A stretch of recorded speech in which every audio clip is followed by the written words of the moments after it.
Well, for more on that ICJ ruling, we can speak to Reed Brody, a war crimes prosecutor and author of the book To Catch a Dictator, The Pursuit and Trial of Hissène Habré. Thank you so much for joining us today on France 24. Can you explain how are these measures different from those that the ICJ first ordered back in January? Well, it's almost unheard of for the court to issue additional provisional measures in addition to those granted. But as you said before, the court said that the situation has deteriorated so much, the catastrophic living conditions, that the people in Gaza are no longer just facing a risk of famine, but that famine has actually set in.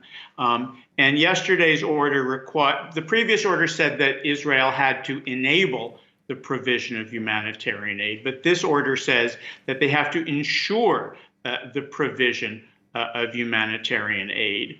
And implicitly, the court has said that Israel needs to halt its military operations. I mean, it cites almost the entire decision is citing the UN Security Council ceasefire resolution, different UN reports that describe how Israel's military operations compromise the delivery of humanitarian aid, and make it clear that the only way to prevent the destruction of the population of Gaza is really to halt military operations. And as with the previous orders, this order is also legally binding, but there's no way to make sure it's enforced. Is there any reason to think that Israel would comply now when they didn't comply before? Well, you're right. I mean, these orders are legally binding, but the court itself has no means to enforce them. So it's up to UN member states, to countries particularly that have ratified the Genocide Convention, to countries that sit on the Security Council, to make sure that these orders are enforced. Now, Israel, as you said, I mean, did not comply, and the court made it quite clear that Israel is not complying. But other states have to do whatever is in their power to prevent genocide and whatever capacity they have to influence Israel's actions. I mean, states that are actually providing the means for Israel to do these things, states like the United States and other Western countries, could be accused of complicity in Israel's crimes. And can you maybe be more specific about what those states could do? What do you think it would take to get Israel to comply? Well, I think the United States certainly could cut off military assistance to Israel, and so could other Western countries. There is actually another case before the ICJ coming up next week against Germany, precisely for the question of its alleged complicity in the provision of military aid. But it's clear that states have a lot of Western states, the states that support Israel, have a huge amount of leverage vis-a-vis Israel.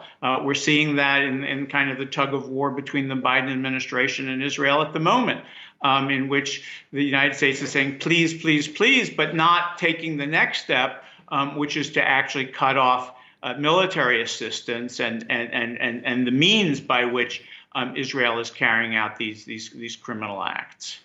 Meanwhile, Israel does deny that it's blocking aid. The Israeli Foreign Ministry responded to this latest order saying Israel continues to promote new initiatives to bring in assistance.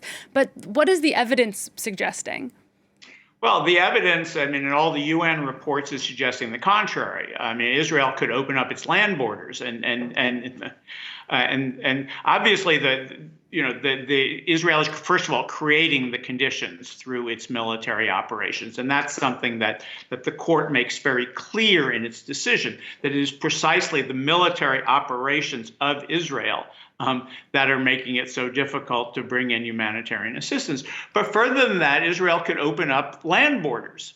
I mean, it's kind of ridiculous. I mean, it's important, but at the same time ridiculous to have these platforms out in the sea and all of these very convoluted ways to try to get in humanitarian assistance when it could be provided directly across land borders. And the UN reports that are cited, one one after another in this ICJ decision, make clear that a ceasefire, whether temporary or permanent, is the best way, really the only way to ensure complete humanitarian assistance.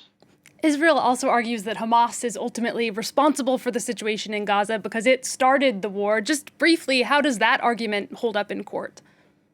Well, certainly, the crimes of October 7th should not be minimized, and Hamas should be held accountable for the murders and the rapes and the hostage taking. But those in no way justify what Israel is Israel's crimes. The requirements of international law and international humanitarian law are not reciprocal. Just because the other side has committed crimes does not give you the right to commit crimes, either. So obviously, we need to take into account what Hamas does. I am Jewish. My father was in German labor camps, so I understand and feel what this means. But it is certainly not a justification for visiting this kind of onslaught and down on the Palestinian people. All right, Reed Brody, thank you so much for your insight today. That's war crimes prosecutor Reed Brody there.